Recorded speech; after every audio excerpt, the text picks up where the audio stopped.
TinkerCAD tips, sprinkler riser extraction tool. If you're a homeowner and you have an underground pop-up sprinkler head system, such as these, you've probably encountered this quite a bit. So a lot of these sprinkler heads are installed with these bits of riser pipe. That way you can adjust the height that the sprinkler head is from the ground. And these riser pipes here, you'll find that over time get brittle and will often break.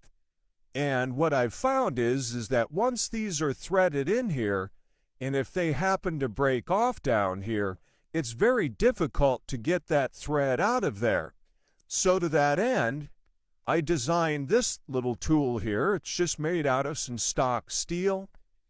With a grinder, I cut these edges off to give it sort of a bevel, and then made a sharp edge on it. And the way I'll be using this is inside of that broken part of these riser pipes. I can run this in here, give it a good push, and then back those out. Let me show you what this looks like underground and how this tool works.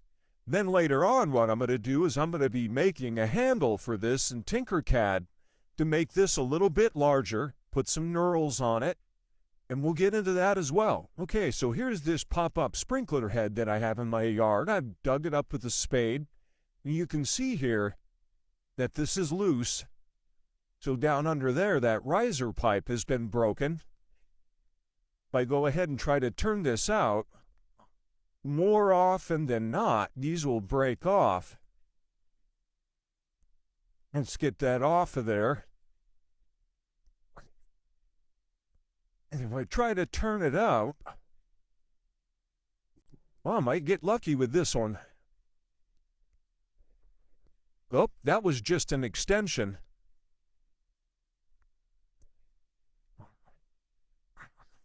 That one's not going to come off there very easy. So let's use the tool that I made. Let's jam it down into that riser.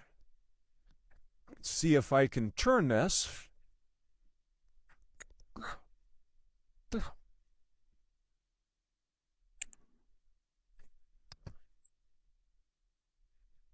Okay, I have that broken bit off. If you can see in the middle there, there's still part of that riser in there. Those are really difficult to dig out. So let's see if we can get this tool jammed down in there. And I may have to go get a pliers or a vice grips to help turn this. See if we can get that out of there. Okay, now that I've got a vice grips on it, I've got it jammed down in there. And you can see now if I turn it, you can see why I need a handle on this tool. Give it a little extra oomph to get that out of there. There we go.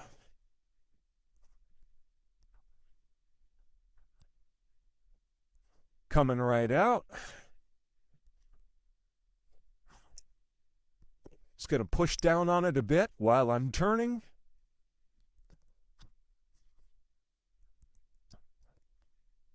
There we go, coming right out.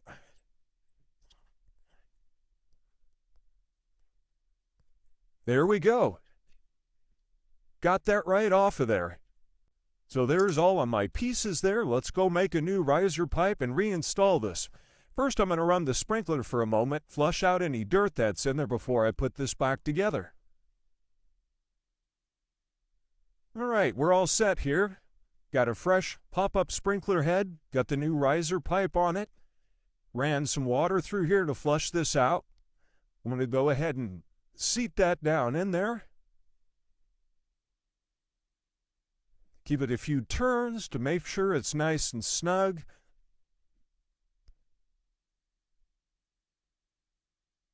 Now all I got to do is set the direction of this and we'll give it a quick test. All right, testing the sprinkler head. Looks good. There's no leaks at the bottom.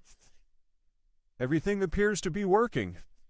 I'm going to go ahead and turn this off. We're going to backfill this, but now let's go over and make a new handle for that removal tool.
And there we have our finished product.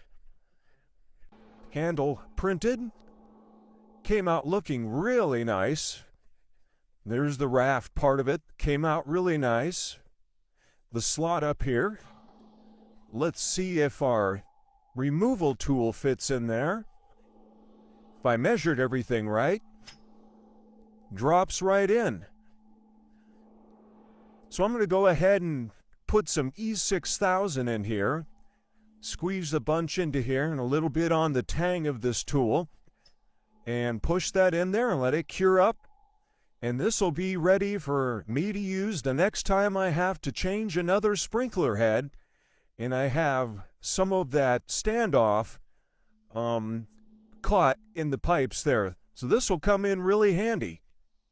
TinkerCAD to the rescue again. As always, like, follow, and share. If you have any comments, you know where to leave those. If you have a special request, DM me with those. I get some of my best ideas and tutorials from you guys. So until the next one, happy tinkering.